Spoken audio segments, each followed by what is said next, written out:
Hello everyone, welcome to your weekly tech update, our first show of 2018. I hope you all had a wonderful holiday. I'm your slightly tanner, slightly scruffier host, Ray McNeil. Coming up on the program today, we're talking Sony Aibo. It's an adorable artificial intelligent puppy for everyone. Black Box VR plans to open a boutique high-tech gym, and happening in this week's What The? A man steals an armored personnel carrier for a bottle of wine. Do you think it was worth it? I'll tell you more coming up on your weekly tech update next.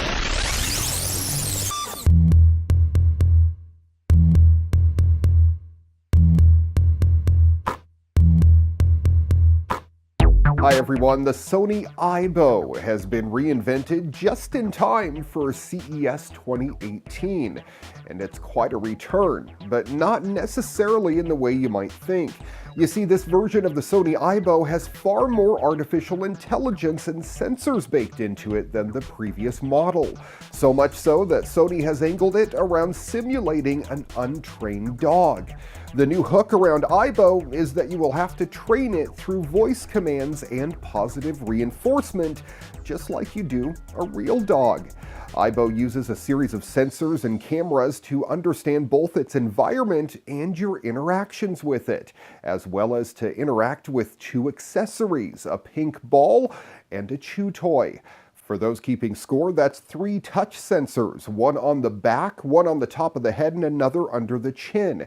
2 cameras, one for image recognition, and a rear camera for simultaneous localization and mapping, they say.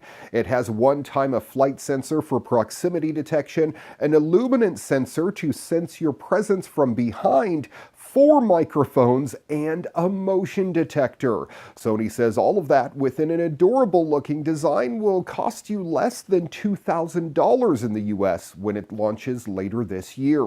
FCC approvals permitting, of course. At the moment, the Aibo is only available in Japan, where it costs about $1,770 US. That's mighty expensive, but so are purebred puppies. And this one won't destroy your house. While it's easy to see Aibo's potential as a companion for the elderly or disabled, Sony primarily wants to see families purchase its advanced pup bot. LOreal is not a name that you'd normally associate with CES, but the cosmetics giant is now a regular exhibitor at the show. This year, the company is demonstrating a thumbnail-worn smart device that's less than 2 millimeters thick. UVSense is a battery-free electronic sensor that's designed to monitor your sun exposure and, when coupled with an NFC-enabled smartphone, help limit your skin cancer risk. UVSense is a big leap from L'Oreal's last offering, My UV Patch, which was just a sticker loaded with a series of dyes. This time around, though, the sensor is designed to be worn more than once and will store up to 3 months' worth of data at a single time. Would-be owners can affix the sensor to their thumbnail, where apparently you get optimal sunlight exposure for up to 2 weeks. They'll later need to reapply it with a fresh adhesive patch, several of which come included in the box. UVSense needs an iOS or Android device with NFC, since you'll need to tap your handset on the sensor to transfer data. From there, though, the companion app will tell you about your risks to ultraviolet exposure and will suggest better habits, including when to get out of the sun and the best time to reapply sunscreen. The fact that the device is so small and yet is packing a flexible circuit board, capacitor, and LED within its tiny frame is encouraging.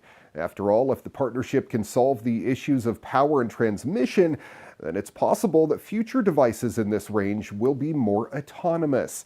That should dramatically reduce the sort of bulk that hospitals normally invest in and make patients' lives a little bit easier.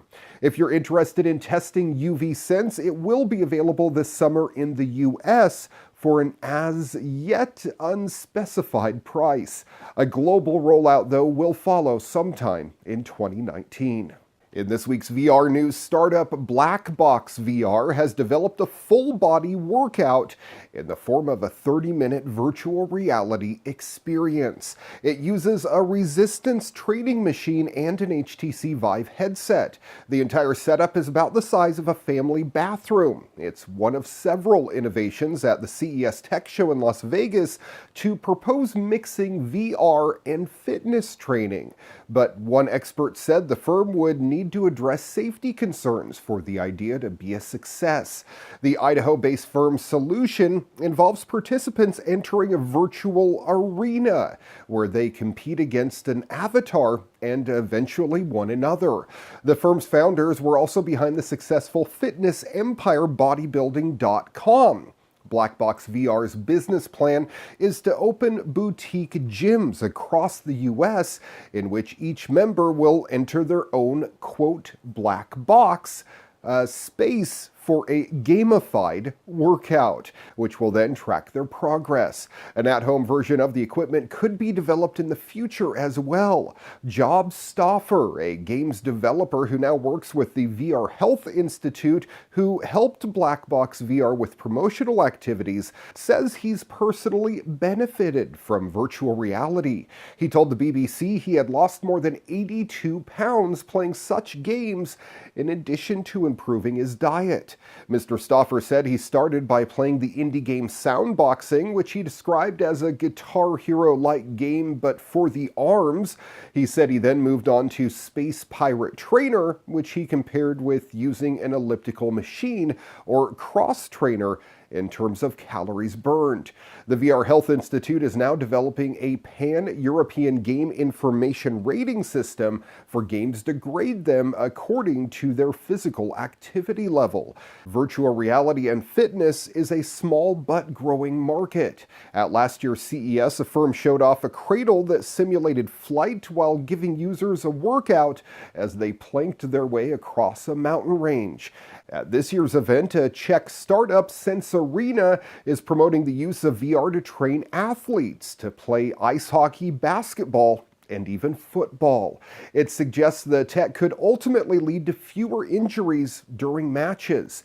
Meanwhile, at the VR Fit Gym in Columbus, Ohio, members can already work out with a virtual personal trainer for $60 per session.